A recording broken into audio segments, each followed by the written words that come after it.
Hello दोस्तों, स्वागत है आपका हमारे यूट्यूब चैनल मिशन लेक्चर 2025 पर। तो दोस्तों, जैसा कि आप सभी को पता है, 30 मई को उत्तराखंड के अंतर्गत प्रवक्ता हिंदी का पेपर होना है और सारे अभ्यर्थियों की अपनी तैयारी चरम पर होगी। तो इसी बीच हम एक और बेहतरीन क्लास लेके आपके समक्ष उपस्थित हुए हैं, जिसमें हम हिंदी पेपर 2 के लिए यहाँ पर एक 100 क्वेश्चंस का ऑब्जेक्टिव टाइप क्वेश्चंस पेपर यहाँ आपके समक्ष रख रहे हैं। तो बहुत इम्पोर्टेंट ये क्लास रहेगी और सभी प्रश्न इसमें इम्पोर्टेंट हैं। तो बिना स्किप किए पूरे क्लास को ज़रूर वॉच करेंगे। साथ ही जो भी अभ्यर्थी विविध चैनल पर नए हैं वो चैनल को सब्सक्राइब कर लें, बेल आइकन दबाकर ऑल नोटिफिकेशन ऑन कर लें, क्योंकि आपके फाइनल एग्ज़ाम होने तक हम आपके लगातार साथ हैं। तो दोस्तों, बिना देरी किए हुए आज की क्लास को स्टार्ट करते हैं और इससे आपसे रिक्वेस्ट भी रहेगी, साथ ही अपने साथियों को इसको शेयर ज़रूर कर लें। और जिन भी अभ्यर्थियों ने अभी तक मेंबरशिप ज्वाइन नहीं किया वो मेंबरशिप ज्वाइन कर लें, क्योंकि आपको लगातार क्लासेस हमारे द्वारा देखने को मिलती हैं।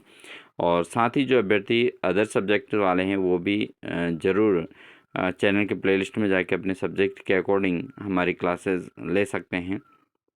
तो स्टार्ट करते हैं आज की क्लास को दोस्तों। पहला क्वेश्चन लेते हैं दोस्तों।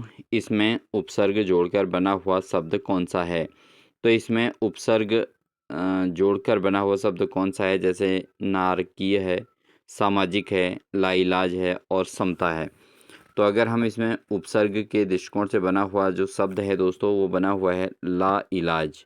ठीक है, इलाज के आगे ला शब्द लगा हुआ है, ला अक्षर लगा हुआ है, तो ये उपसर्ग है। तो इलाज के आगे ला इलाज। ठीक है दोस्तों, तो आप समझ गए होंगे कि यहाँ पर उपसर्ग ला जुड़ा हुआ है।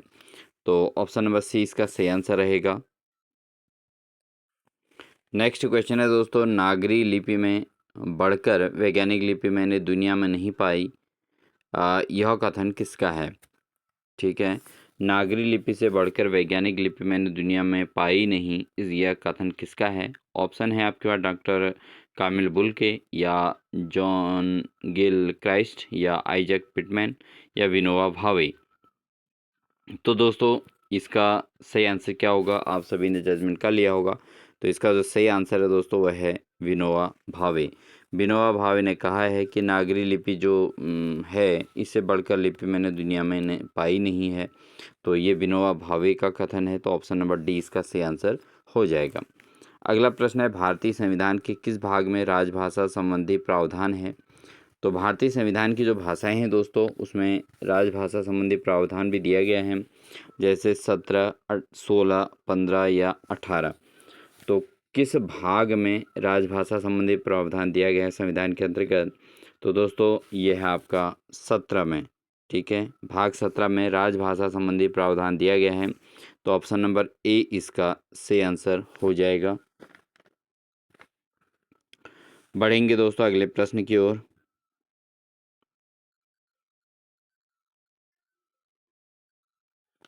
अगला प्रश्न है, देवरिया, बलिया, गोरखपुर कौन सी बोली के क्षेत्र हैं? तो देवरिया, बलिया और गोरखपुर कौन से बोली के क्षेत्र हैं? ऑप्शन है मालवी, बघेली, अवधी या भोजपुरी। तो दोस्तों, ये जो हैं ये आपके भोजपुरी से हैं।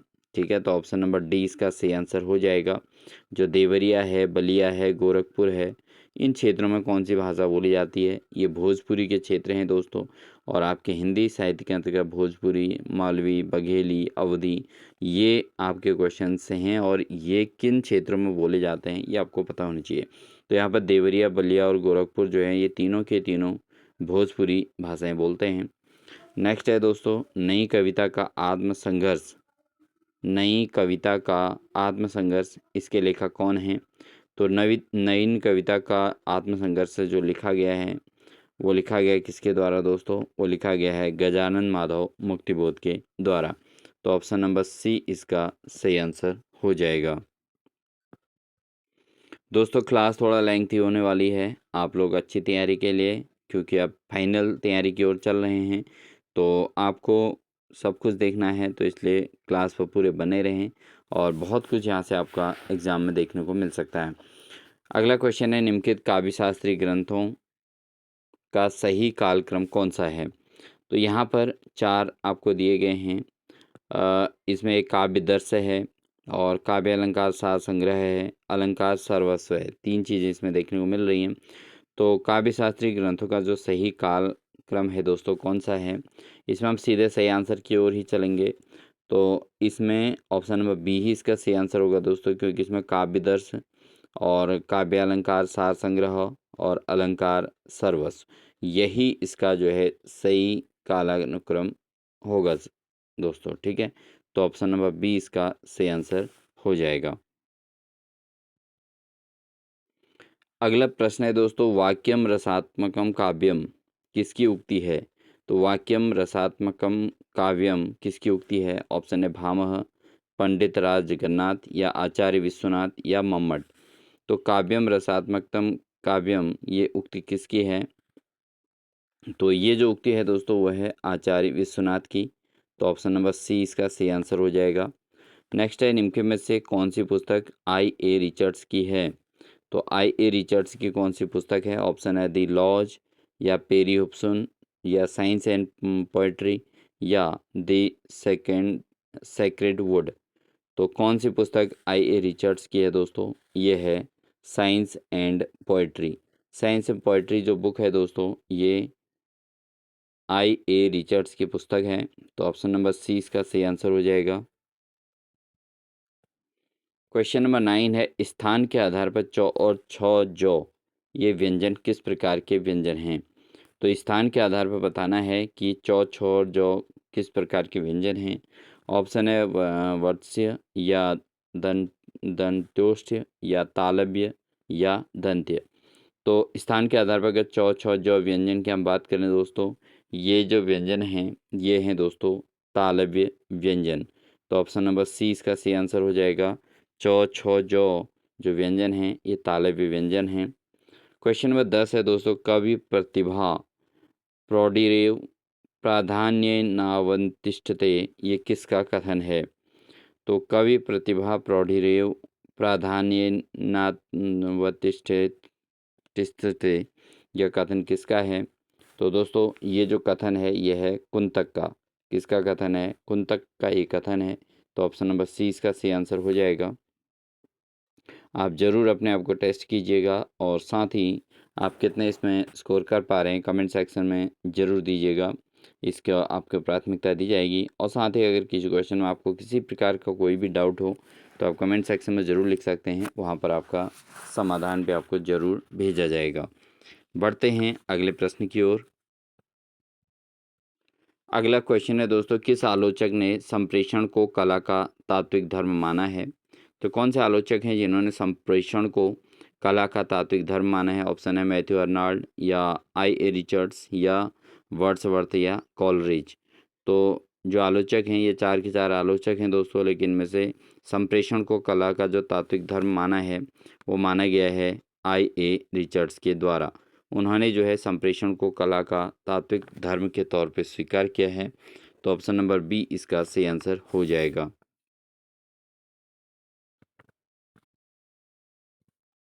बढ़ते हैं दोस्तों अगले प्रश्न में, प्रतिभा के दो भेद भावयित्री प्रतिभा या कार्ययित्री प्रतिभा किसने माने हैं?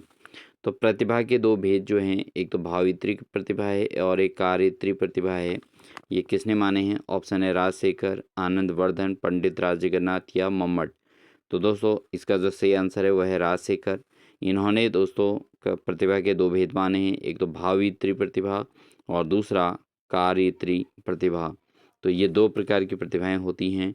ये किसने माना है? ये राजशेखर की देन है दोस्तों।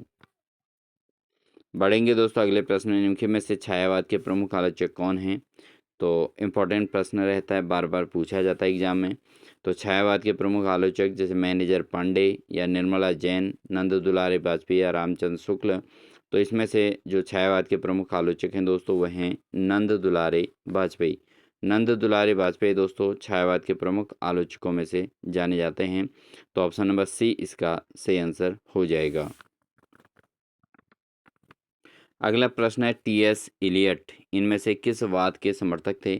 तो टी एस इलियट जो हैं किस वाद के समर्थक रहे थे? जैसे व्यक्तिवाद, स्वच्छंदतावाद या प्रभाववाद या अभिजात्यवाद। तो टी.एस. इलियट जो है किस वाद के समर्थक थे? तो दोस्तों ये थे अभिजात्यवाद के समर्थक रहे थे। तो ऑप्शन नंबर डी इसका सही आंसर हो जाएगा। ठीक है, बढ़ते हैं अगले प्रश्न की ओर।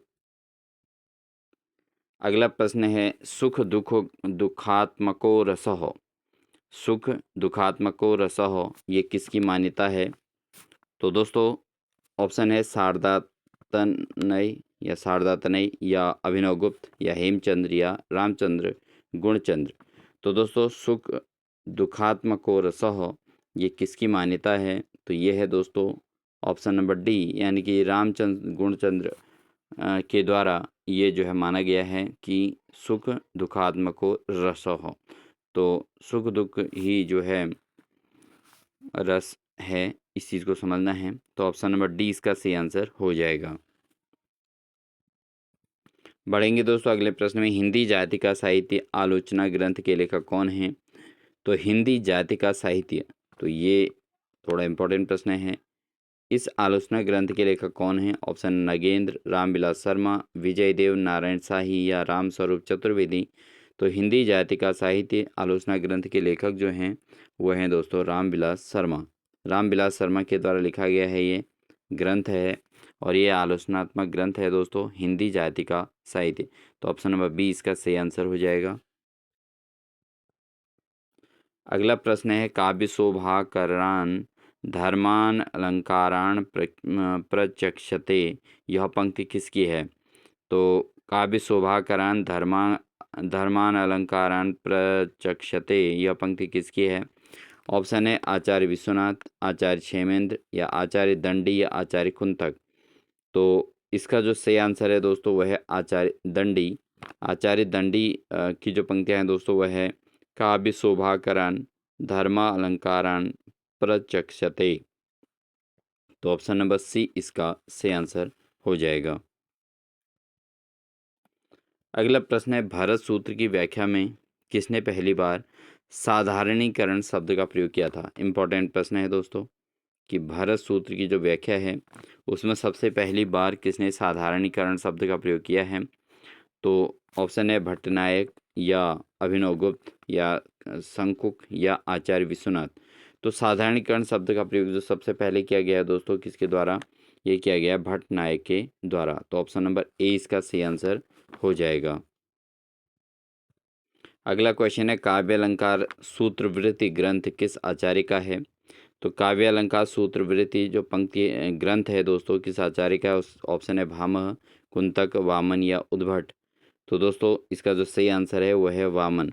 वामन ने काव्य अलंकार सूत्रवृत्त ग्रंथ के ये आचार्य रहे हैं। तो ऑप्शन नंबर सी इसका सही आंसर हो जाएगा। अगला प्रश्न है कल्पना को सृजनात्मकता के मूल में किसने माना है?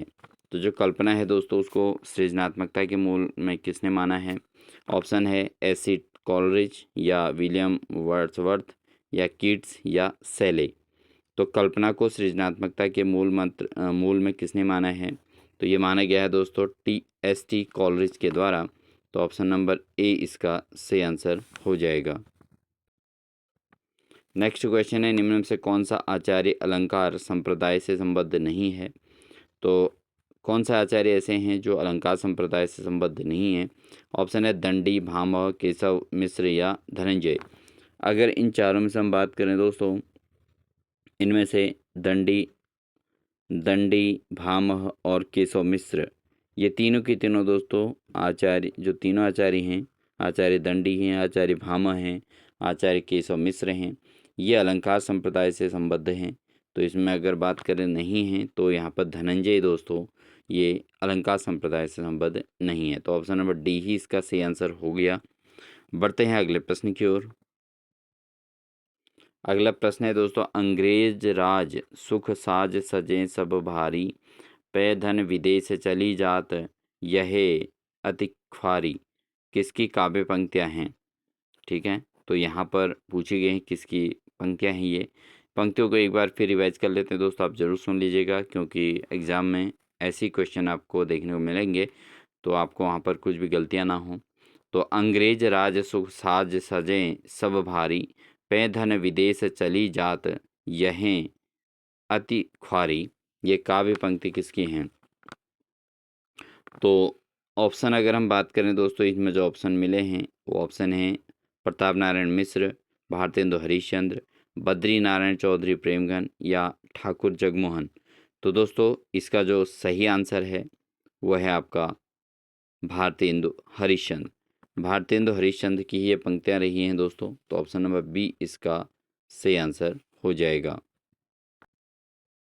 अगला क्वेश्चन है दोस्तों, वाणी मेरी चाहिए तुम्हें क्या अलंकार किसकी पंक्ति है? तो वाणी मेरी चाहिए तुम्हें क्या अलंकार ये किसकी पंक्तियाँ हैं? ऑप्शन है प्रसाद, पंत, निराला या महादेवी। तो यहाँ पर वाणी मेरी चाहिए तुम्हें क्या अलंकार ये पंक्तियाँ किसकी हैं? तो दोस्तों इसका जो सही आंसर है वो है बी, यानी कि पंत की ये पंक्तियाँ हैं, वाणी मेरी चाहिए तुम्हें क्या अलंकार। तो ऑप्शन नंबर बी इसका सही आंसर हो जाएगा। बढ़ेंगे दोस्तों अगले प्रश्न की ओर। अगला प्रश्न है दोस्तों, दुल्हिन गावहु मंगलाचार हम घर आए हो राजा राम भरतार, ये किसकी पंक्तियां हैं? ठीक है, तो दुल्हिन गावहु मंगलाचार हम घर आए हों राजा राम भरतार। तो दोस्तों ये पंक्ति किसकी है? ऑप्शन है कबीर, दादू दयाल या नानक या रैदास। तो ये जो पंक्तियाँ कही गई हैं दोस्तों, ये कही गई हैं संत कबीर के द्वारा। तो ऑप्शन नंबर ए इसका सही आंसर हो जाएगा। बढ़ेंगे दोस्तों अगले प्रश्न में, कागज़ की आज़ादी मिलती ले लो दो दो आने में, पंक्तियों के रचनाकार कौन हैं? तो कागज़ की आज़ादी मिलती ले लो दो दो आने में, ये इन पंक्तियों के रचनाकार कौन हैं? ऑप्शन है नागार्जुन, मुक्तिबोध, निराला या राजेश जोशी। तो इसके जो सही आंसर है दोस्तों वो है आपका ए, यानी कि नागार्जुन। इनके जो पंक्तियां हैं वो हैं कागज़ की आज़ादी मिलती ले लो दो दो आने में। तो ये नागार्जुन की पंक्तियां हैं, तो ऑप्शन नंबर ए इसका सही आंसर हो जाएगा। अगला प्रश्न है, इनमें से कौन सा काव्य संग्रह अनामिका का नहीं है? तो कौन सा काव्य संग्रह अनामिका का नहीं है दोस्तों, ये बताना है। तो ऑप्शन है जैसे खुरदरी हथेलियाँ, शीतल स्पर्श से एक धूप हो, और गलत पत्ते की चिट्ठी, और नगाड़े की तरफ बजते शब्द। तो इनमें से कौन सा काव्य संग्रह अनामिका का नहीं है, ये बताना है। तो इसका जो सही आंसर है दोस्तों वह है ऑप्शन नंबर डी, नगाड़े की तरह बजते शब्द। ये काव्य संग्रह जो है अनामिका का नहीं है। इसके अलावा हम बात करें, खुरदरी हथेलियाँ भी हैं, और शीतल स्पर्श का एक धूप हो, ये भी है, और गलत पत्ते की चिट्ठी, तो ये भी जो है अनामिका का नहीं है। तो सॉरी, ये तीनों अनामिका के हैं, और नगाड़े की तरफ बजते शब्द जो हैं ये अनामिका का नहीं है। ठीक है दोस्तों, तो इनको एक बार और सुन लीजिए, कौन सा काव्य संग्रह अनामिका का नहीं है पूछा गया है। तो अगर नहीं की बात करें हम तो अनामिका से जो नहीं लिया गया वो है नगाड़ी की तरफ बजते शब्द, ये तो गलत हो गया, इसको ज़्यादा इस पर ध्यान नहीं देना है। लेकिन अनामिका का जो के अंतर्गत जो काव्य संग्रह के अंतर्गत आते हैं, जैसे खुरदरी हथेलियाँ हैं दोस्तों, शीतल स्पर्श से एक धूप हो, ये भी है, और गलत पत्ते की चिट्ठी, ये तीनों के तीनों काव्य संग्रह अनामिका से लिए गए हैं। तो ए बी सी ये तीनों बिल्कुल सही हैं दोस्तों, और डी वाला यहाँ पर रॉन्ग है। तो इस प्रश्न के अकॉर्डिंग डी ही इसका सही आंसर हो जाएगा। तो एग्ज़ाम में जब भी आप बैठें दोस्तों, ज़रूर आप ये देखें कि सही कौन सा है कौन सा नहीं है, इन चीज़ों को ज़रूर स्टडी करना है। अगला प्रश्न है, वंचना है चांदनी सित झूठ वह आकाश का निरवधि गहन विस्तार, शिशिर की राका निशा की शांति है निस्सार, पंक्तियाँ किस काल से जुड़ी हैं? तो ये जो पंक्तियाँ हैं किस काल से जुड़ी हैं? ऑप्शन है छायावादी, प्रयोगवादी, नई कविता या अकविता। तो दोस्तों ये जो पंक्तियाँ हैं ये पंक्तियाँ किससे संबंधित हैं? ये हैं नई कविता से। ठीक है, तो एक बार फिर इसको समझ लीजिए कि नई कविता से ली गई पंक्ति क्या है। वंचना है चांदनी सित झूठ वह आकाश का निरवधि गहन विस्तार, शिशिर की राका निशा की शांति है निस्सार। ये पंक्तियाँ किस काल से जुड़ी हैं? ये हैं नई कविता काल से जुड़ी हुई हैं। तो ऑप्शन नंबर सी इसका सही आंसर हो जाएगा।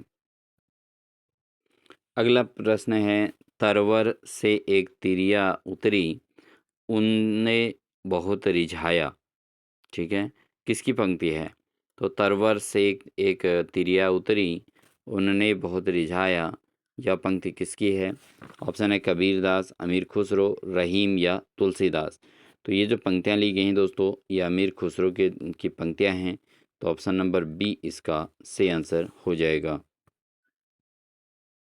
अगला प्रश्न है, महावीर प्रसाद द्विवेदी के संपादकत्व में प्रकाशित सरस्वती की प्रमुख विशेषता क्या है? तो महावीर प्रसाद द्विवेदी के जो संपादकत्व में प्रकाशित जो सरस्वती पत्रिका है दोस्तों, वो उसके मुख्य विशेषता क्या रही है?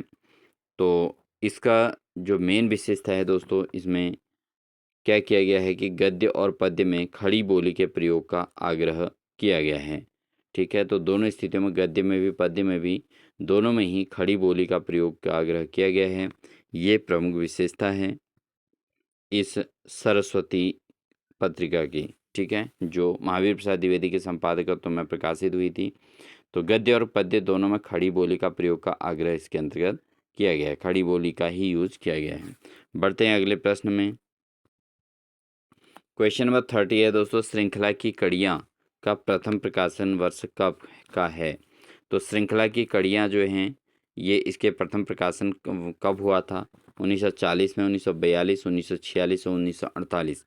तो श्रृंखला की कड़ियाँ का जो प्रथम प्रकाशन वर्ष है दोस्तों, वो कब है? वो है दोस्तों 1942 में।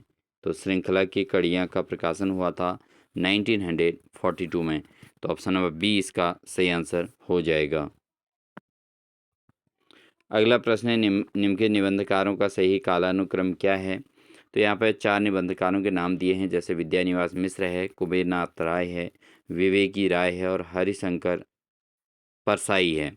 तो दोस्तों यहाँ पर निबंधकारों का सही कालानुक्रम पूछा गया है। तो इसमें अगर हम देखें तो हम सही कालानुक्रम पर ही चर्चा करेंगे। तो हरिशंकर परसाई पहले नंबर पे हैं, उसके बाद दोस्तों विद्यानिवास मिश्र हैं, और उसके बाद है विवेकी राय, और उसके बाद नंबर आता है दोस्तों आपका कुबेर नाथ राय। ठीक है दोस्तों, तो ये आप इसको नोट कर लें। तो इस आधार पर देखें तो ऑप्शन नंबर डी इसका फिट बैठ रहा है, हरिशंकर परसाई, विद्यानिवास मिश्र, विवेकी राय और कुबेर नाथ राय। तो ये सीक्वेंस आप याद कर लीजिएगा। बढ़ेंगे इसी के साथ अगले क्वेश्चन की ओर। अगला प्रश्न है, निम्न में से किस लेखक की जीवनी समय साम्यवादी है? तो कौन से लेखक ऐसे हैं जिनकी जीवनी जो है समय साम्यवादी रही है? ऑप्शन है यशपाल, शमशेर, राहुल या रामविलास शर्मा। तो कौन से लेखक हैं जिनकी जीवनी समय साम्यवादी रही है? तो इसका जो सही आंसर है दोस्तों वह है राहुल सांकृत्यायन। इनकी जो जीवनी रही है वो समय साम्यवादी रही है। तो ऑप्शन नंबर सी इसका सही आंसर हो जाएगा। अगला प्रश्न है, अरे यायावर रहेगा याद का प्रथम प्रकाशन वर्ष क्या है?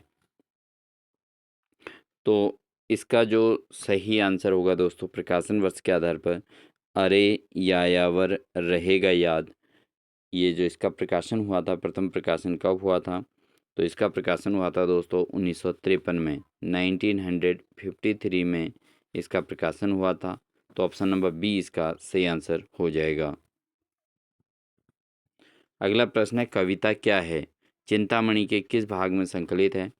तो कविता क्या है, ये चिंतामणि के किस भाग में संकलित है? ऑप्शन है चिंतामणि के भाग 1, भाग 2, भाग 3 या भाग 4। तो कविता क्या है, ये किस में संकलित किया गया है? इसको संकलित किया गया है दोस्तों भाग 1 के अंतर्गत, चिंतामणि के भाग 1 के अंतर्गत है दोस्तों ये।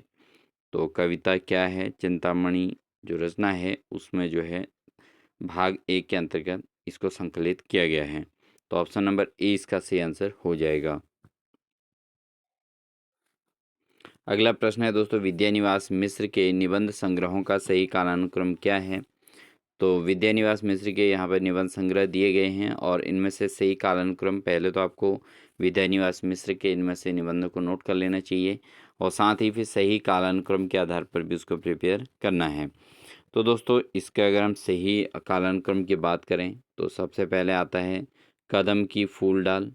ठीक है, यहाँ पे कदम की फूली डाल हो गई, फिर उसके बाद मैंने सिल पहुँचाई, और फिर है अंगद की नियति। ठीक है, तो ये निबंध संग्रहों का सही कालानुक्रम है।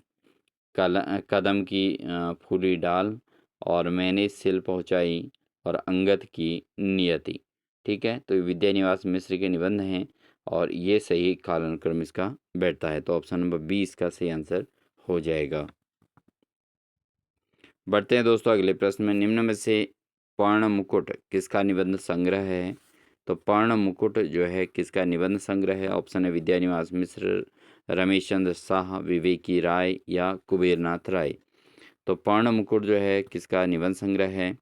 तो यह है दोस्तों कुबेरनाथ राय का। तो कुबेरनाथ राय का निबंध संग्रह है दोस्तों पर्ण मुकुट। ठीक है, तो ऑप्शन नंबर डी इसका सही आंसर हो जाएगा। अगला प्रश्न है मलयज की डायरी के संपादक कौन हैं? मलयज की डायरी नामक जो रचना है इसके संपादन किसने किया था?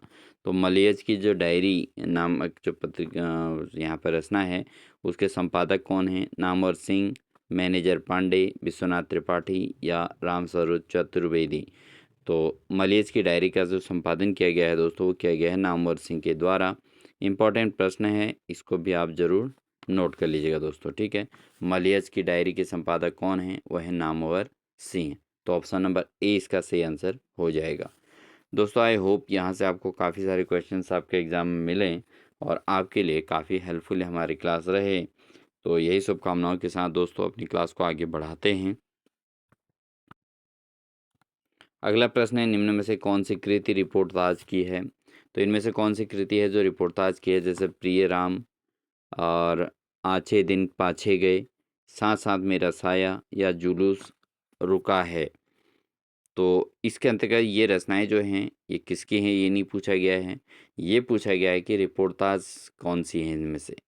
तो अगर हम बात करें इसमें रिपोर्टाज की तो वह है दोस्तों जुलूस रुका है। जुलूस रुका है ये एक रिपोर्टाज है। तो ऑप्शन नंबर डी इसका सही आंसर हो जाएगा दोस्तों। अगला प्रश्न है उत्तर योगी श्री अरविंद किस विधा की रचना है? तो उत्तर योगी श्री अरविंद किस विधा की रचना है? ऑप्शन है संस्मरण, जीवनी, नाटक या उपन्यास। तो इसका जो सही आंसर है दोस्तों उत्तर योगी श्री अरविंद जो विधा की रचना है दोस्तों ये है जीवनी। ठीक है, एक जीवनी है ये, उत्तर योगी जीवनी है और श्री अरविंद की ये जीवनी है। तो ये विधा जो रचना है ये है जीवनी के अंतर्गत आती है। तो ऑप्शन नंबर बी सही आंसर रहेगा। अगला प्रश्न है मुर्दहिया का प्रथम प्रकाशन वर्ष क्या है? बहुत बार पूछा गया है एग्जाम में, बहुत बार आया हुआ है। तो मुर्दहिया का जो प्रथम प्रकाशन वर्ष है कब का है? ऑप्शन है 2008, 9, 10 या 2011। तो मुर्दहिया का जो प्रथम प्रकाशन हुआ था दोस्तों वो हुआ था 2010 में। तो 2010 में मुर्दहिया का प्रथम प्रकाशन हुआ था। तो ऑप्शन नंबर सी इसका सही आंसर हो जाएगा। अगला प्रश्न है दोस्तों संस्कृत के 4 अध्याय का प्रथम प्रकाशन वर्ष कब का है? तो संस्कृत के 4 अध्याय का प्रथम प्रकाशन वर्ष कौन सा है? 1952, 1956, 1960 या 1964। तो ये भी एक मोस्ट इम्पॉर्टेंट प्रश्न है दोस्तों। संस्कृत के 4 अध्याय आप प्रीवियस पेपरों को देखते रहिएगा, उनमें आपको ये क्वेश्चंस देखने को मिलेंगे। तो एक बहुत इम्पॉर्टेंट कलेक्शन है ये और एग्ज़ाम में आपको यहाँ से काफ़ी क्वेश्चन देखने को मिल सकते हैं। तो इसका जो सही आंसर है दोस्तों वो है आपका 1956। 1956 में दोस्तों संस्कृत के 4 अध्याय का प्रकाशन हुआ था। प्रथम प्रकाशन 1956 में ही हुआ था। बढ़ते हैं दोस्तों अगले प्रश्न की ओर। अगला प्रश्न है बंध ना ही ओ कंध न कोई, बात न आओ कहों सा रोई, कहों का रोई। ये पंक्तियाँ किसकी हैं, ये उक्ति किसकी हैं? बंध नाही ओ कंध न कोई, बात न आओ कहाँ का रोई। ये उक्ति किसकी हैं? ऑप्शन कबीर, जायसी, कुतुबन या मंझन। तो इसका जो सही आंसर है दोस्तों वो किसके द्वारा ये पंक्तियाँ किसकी कही गई हैं? ये हैं मलिक मोहम्मद जायसी की। तो ऑप्शन नंबर 20 का सही आंसर है। इन्होंने अपने उक्ति के अंतर्गत कहा है बंद ना ही ओ कंध न कोई, बात न आओ कहों का रोई। ठीक है दोस्तों, तो इसको याद कर लीजिएगा, मलिक मोहम्मद जायसी की ये पंक्तियां हैं। अगला प्रश्न है दोस्तों मागी के खैबो समीत को सोइबो लेबो को एक न देबो को दो। ये बहुत इम्पोर्टेंट प्रश्न रहा है दोस्तों। आपने देखा होगा हमने इस क्वेश्चंस को 2-3 बार डिस्कशन कर लिया है, क्योंकि प्रीवियस पेपर्स में ये काफ़ी बार देखने को मिला है। तो क्वेश्चन है, मागी के खैबो समीत मसीत को सोईबो और लेबो को एक न देबो को दो। वो ये पंक्ति तुलसीदास की किस रचना से ली गई हैं? तो दोस्तों ये जो लिए गए हैं तुलसीदास की, ये कवितावली से ली गई हैं। ठीक है, तुलसीदास की रामचरितमानस भी है, गीतावली, दोहावली, कवितावली। तो ये जो पंक्तियाँ ली गई हैं दोस्तों, ये ली गई हैं कवितावली से। तो ऑप्शन नंबर डी इसका सही आंसर हो जाएगा। बढ़ते हैं दोस्तों, अगले प्रश्न है, निम्नलिखित आत्मकथाओं का सही कालानुक्रम क्या है? तो यहाँ पर कुछ आत्मकथाएं दी गई हैं और इनमें से सही कालानुक्रम पूछा गया है। तो इसका जो सही कालानुक्रम है दोस्तों, पहला है क्या भूलूं क्या याद करूं, ये आत्मकथाएं हैं। ठीक है, क्या भूलूं क्या याद करूं बच्चन की हैं।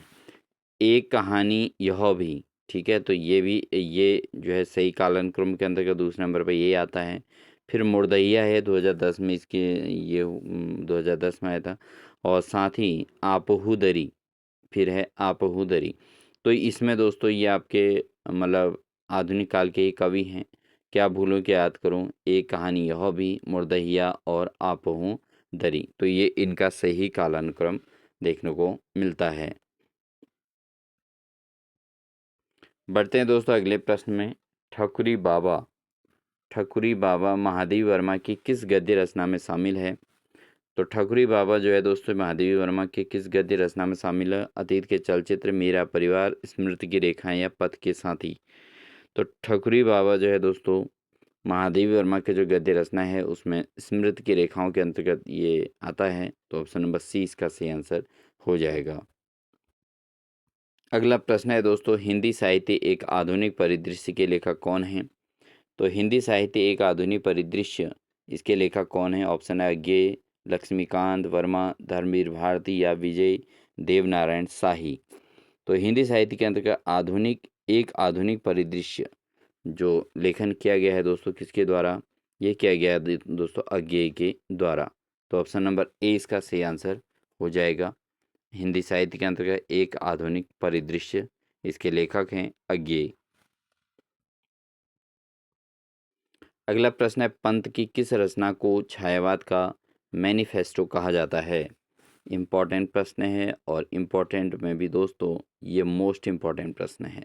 तो पंत की किस रचना को छायावाद का मैनिफेस्टो कहा गया है? ऑप्शन है वीणा, पल्लव, लोकायतन या गुंजन।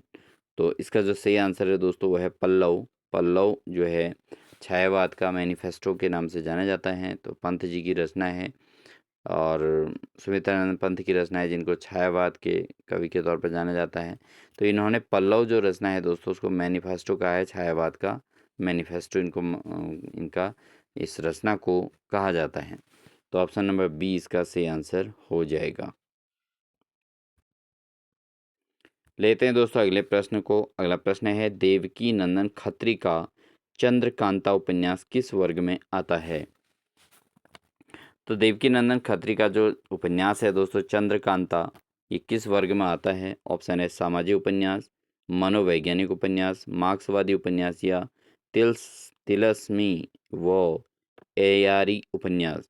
तो दोस्तों देवकी नंदन खत्री का जो चंद्रकांता नामक उपन्यास है, ये जो आता है दोस्तों, ये आता है तिलस्मी व एयारी उपन्यास के अंतर्गत। तो ऑप्शन नंबर डी इसका सही आंसर हो जाएगा। अगला प्रश्न है, मैं उपन्यास को मानव चरित्र का चित्र मात्र समझता हूँ, ये गीत किस लेखक के हैं? तो मैं उपन्यास को मानव चरित्र का चित्र मात्र समझता हूँ, ये किसने कहा है? ऑप्शन है हजारी प्रसाद द्विवेदी, प्रेमचंद्र, यशपाल या राजेंद्र यादव। तो ये गीत किस लेखक की हैं? तो इसका जो सही आंसर है दोस्तों वह है ऑप्शन नंबर बी, यानी कि प्रेमचंद की हैं। मैं उपन्यास को मानव चरित्र का चित्र मात्र समझता हूँ, ये प्रेमचंद ने कहा है। तो ऑप्शन नंबर 20 का सही आंसर हो जाएगा। अगला प्रश्न है दोस्तों, असाध्य वीणा में केस केस कंबली वीणा को क्यों कर साध्य कर पाता है।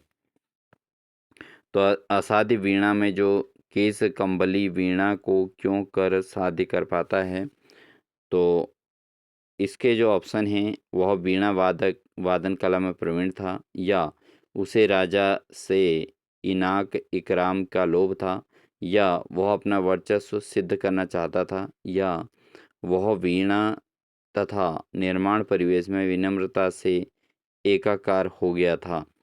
तो असाध्य वीणा की बात कही गई है, और केस कंबली वीणा को क्यों कर साध्य कर पाता है, तो इसका आंसर जो है दोस्तों ऑप्शन नंबर डी इसका सही आंसर है, क्योंकि वो जो है यह वह जो है वीणा तथा निर्माण परिवेश में विनम्रता से एकाकार हो गया था। तो ऑप्शन नंबर डी इसका सही आंसर हो जाएगा। बढ़ते हैं दोस्तों अगले प्रश्न में। मृणाल किस उपन्यास की प्रमुख पात्र है? तो मृणाल जो है किस उपन्यास के मुख्य पात्र है ये बताना है। जैसे गोदान है, त्यागपत्र है, आवा है और कठगुलाम है। तो मृणाल किस उपन्यास के मुख्य पात्र है? तो वह है दोस्तों त्यागपत्र। त्यागपत्र जो उपन्यास है दोस्तों, इसका मुख्य पात्र है मृणाल। तो ऑप्शन नंबर बी इसका सही आंसर हो जाएगा दोस्तों। बढ़ेंगे दोस्तों अगले प्रश्न में। बर्वे नायिका भेद किसकी रचना है? तो बर्वे नायिका भेद किसकी रचना है? ऑप्शन है तुलसीदास, नंददास, मतीराम या रहीम। तो बर्वे नायिका भेद जो है जो रचना है दोस्तों किसकी है? ये है दोस्तों रहीम की रचना। तो ऑप्शन नंबर डी इसका सही आंसर हो जाएगा। अगला प्रश्न लेते हैं। जायसी आलोचनात्मक पुस्तक के लेखक कौन हैं? तो जायसी जो आलोचनात्मक पुस्तक है दोस्तों, इसके लेखक कौन हैं? ऑप्शन है शिव साहिब पाठक, या वासुदेव शरण अग्रवाल, विजयदेव नारायण शाही या रामचंद्र शुक्ल। तो जायसी जो आलोचनात्मक पुस्तक है दोस्तों, ये किसके द्वारा लिखित है? तो ये लिखी गई है विजयदेव नारायण शाही के द्वारा। तो ऑप्शन नंबर सी इसका सही आंसर हो जाएगा दोस्तों। अगला प्रश्न है, निम्न में से कौन सी कहानी प्रेमचंद की नहीं है? देखिए यहाँ पर प्रेमचंद की कहानियाँ हैं, लेकिन कौन सी नहीं लिखी गई है उनके द्वारा वो बताना है। जैसे ईदगाह है, ये प्रेमचंद की है। बलिदान भी प्रेमचंद की रचना है, उनकी कहानी है। उसके अलावा बड़े घर की बेटी, ये भी किसकी है? प्रेमचंद की है। तो इस आधार पर देखें तो मधुआ ये जो है प्रेमचंद का नहीं है। तो ऑप्शन नंबर डी ही इसका सही आंसर हो जाएगा दोस्तों, ठीक है। क्योंकि प्रेमचंद के हैं ईदगाह, बलिदान, बड़े घर की बेटी और अन्य भी बहुत सारी हैं, बट यहाँ पर जो चार ऑप्शन हैं इनमें से ये तीन जो है प्रेमचंद की हैं। मधुआ जो है प्रेमचंद की रचना नहीं है, उनके कहानी ये नहीं है। बढ़ते हैं दोस्तों अगले प्रश्न में। अगला प्रश्न है, निम्न की रचनाओं के विकास का सही क्रम क्या है? तो जो रचनाएं हैं उनका विकास का सही क्रम क्या है? ऑप्शन है गोदान, त्यागपत्र, दो बहनें, निर्मला। तो इनमें से जो रचनाओं के विकास का सही क्रम है वो कौन सा है? तो यह है ऑप्शन नंबर डी, निर्मला, गोदान, त्यागपत्र और दो बहनें। तो ये दोस्तों रचनाओं के विकास का सही क्रम है। निर्मला है, गोदान है, त्यागपत्र है, दो बहनें हैं। तो ऑप्शन नंबर डी इसका सही आंसर हो जाएगा। बढ़ते हैं अगले प्रश्न में। इस युग की वास्तविकता ने जैसा उग्र रूप धारण कर लिया है, इससे प्राचीन विश्वासों में प्राप्त हमारे भाव और कल्पना के मूल हिल गए हैं। रूपाभ के संपादकीय में और किसने कहा है? तो दोस्तों ये किसके द्वारा संपादकीय, रूपाभ के संपादकीय में किसने किसने कहा है? यह सुमित्रानंद पंत, महादेव वर्मा, सूर्यकांत त्रिपाठी निराला या रामधारी सिंह दिनकर। तो इसका जो सही आंसर है दोस्तों वह है सुमित्रानंद पंत। तो छायावादी कवि के तौर पर सुमित्रानंद पंत, इन्होंने कहा है कि इस युग की वास्तविकता ने जैसा उग्र रूप धारण किया है, इससे प्राचीन विश्वासों में प्रतिष्ठित हमारे भाव और कल्पना के मूल हिल गए हैं, ठीक है। तो ये रूपाभ के संपादन में इन्होंने लिखा था, सुमित्रानंद पंत ने, छायावाद के कवि हैं। तो इसका सही आंसर हो जाएगा ऑप्शन नंबर ए। बढ़ेंगे दोस्तों अगले प्रश्न की ओर। अगला प्रश्न है दोस्तों, निम्न में से कौन सा पात्र गोदान का है? तो गोदान जो रचना है दोस्तों, उसके अंतर्गत कौन सा पात्र गोदान का है? रूपा, सुनीता, रेखा या जालपा। तो दोस्तों इसका जो सही आंसर है वह है गोदान का जो मुख्य पात्र है वह है रूपा। तो ऑप्शन नंबर ए इसका सही आंसर हो जाएगा। अगला क्वेश्चन है, हिंदी के किस समीक्षक ने भक्ति आंदोलन को पराजित, असफल, निराश और मनोवृत्त की ओर माना है? ऑप्शन है हजारी प्रसाद द्विवेदी, रामचंद्र शुक्ल, राम कुमार वर्मा या गुलाब राय। तो इसका जो सही आंसर है दोस्तों, हिंदी के किस समीक्षक ने भक्ति आंदोलन को पराजित, असफल, निराश, मनोवृत्ति की देन नहीं माना है। ठीक है, इस चीज़ को ध्यान देंगे कि कभी कभी क्या होता है दोस्तों, हम एग्जाम में क्या करते हैं, क्वेश्चन को पूरा पढ़े बिना हम आगे पंक्तियाँ शब्द को पढ़ते हुए हम सीधे सीधे सही आंसर की ओर चल देते हैं, और वहाँ पर जो है आपका फिर वो आंसर गलत हो जाता है, क्योंकि 3 आंसर उसमें से पॉजिटिव होते हैं, एक नेगेटिव होता है। तो यहाँ पर समझना है कि नेगेटिव कौन है पूछा गया है, इसमें नहीं पूछा गया है। तो हिंदी के किस समीक्षक ने भक्ति आंदोलन को पराजित, असफल, निराश, मनोवृत्ति की देन नहीं माना है? तो किसने इसको जो है इस प्रकार की प्रवृत्ति, मनोवृत्ति की देन नहीं माना है? तो ऑप्शन है आपके पास हजारी प्रसाद द्विवेदी, रामचंद्र शुक्ल, राम कुमार वर्मा या बाबू गुलाब राय। तो इसका जो सही आंसर है दोस्तों कौन सा है, वह है आपका हजारी प्रसाद द्विवेदी। इन्होंने जो है हिंदी के ये एक समीक्षक हैं जिन्होंने भक्ति आंदोलन को पराजित, असफल, निराश, मनोवृत्ति की देन नहीं माना है। ठीक है, हजारी प्रसाद द्विवेदी ने इसको सकारात्मक लिया है। तो ऑप्शन नंबर ए इसका सही आंसर हो जाएगा। अगला प्रश्न है, किस आलोचक ने भक्ति काल को लोक जागरण काल नाम दिया है? मोस्ट इम्पॉर्टेंट है दोस्तों, इसको आप जरूर तैयार करिएगा। तो कौन से आलोचक हैं जिन्होंने भक्ति काल को लोक जागरण काल नाम दिया है? ऑप्शन है रामचंद्र शुक्ल, डॉक्टर नगेंद्र, रामविलास शर्मा या बाबू गुलाब राय। तो इसका जो सही आंसर है दोस्तों वह है रामविलास शर्मा। इन्होंने दोस्तों भक्ति काल को लोक जागरण काल नाम दिया है। तो ऑप्शन नंबर सी इसका सही आंसर हो जाएगा। बढ़ते हैं दोस्तों आज की क्लास के अंतिम क्वेश्चन की ओर। इससे आगे क्वेश्चन दोस्तों आपको नेक्स्ट क्लास में देखने को मिलेंगे। तो इसके बाद जो हमारी नेक्स्ट क्लास आएगी उन्हें भी आप ज़रूर अटेंड कीजिएगा। फाइनल तैयारी है दोस्तों, तो सिलेबस भी आपको इसी प्रकार से प्रोवाइड कराया जा रहा है, कंटेंट आपको ऐसा दिया जा रहा है कि आपके एग्ज़ाम में सीधे क्वेश्चंस देखने को मिलें। तो यही पूरा प्रयास किया जा रहा है, इसलिए पूरी क्लासेस को ज़रूर वॉच कर लीजिएगा एग्ज़ाम से पूर्व, क्योंकि आपको एग्ज़ाम में कुछ अधूरी तैयारी महसूस ना हो, इसलिए कंटेंट प्रोवाइड कराया जा रहा है। बहुत बेहतरीन कंटेंट है और आपके एग्ज़ाम में हेल्पफुल होगा। इन्हीं शुभकामनाओं के साथ आज की क्लास के अंतिम क्वेश्चन को लेते हैं। ज्ञानश्री काव्यधारा के प्रमुख कवि कौन हैं? ऑप्शन है जायसी, सूरदास, कबीरदास या तुलसीदास। तो इम्पोर्टेंट प्रश्न भी है और आसान भी होगा आई थिंक आप सभी के लिए, क्योंकि हिंदी के कैंडिडेट्स हैं सभी। तो ज्ञानश्री काव्यधारा के प्रमुख कवि के तौर पर जो जाने जाते हैं दोस्तों, वो जाने जाते हैं कबीरदास। तो ऑप्शन नंबर सी इसका सही आंसर हो जाएगा दोस्तों। तो ये थी दोस्तों हमारी आज की क्लास।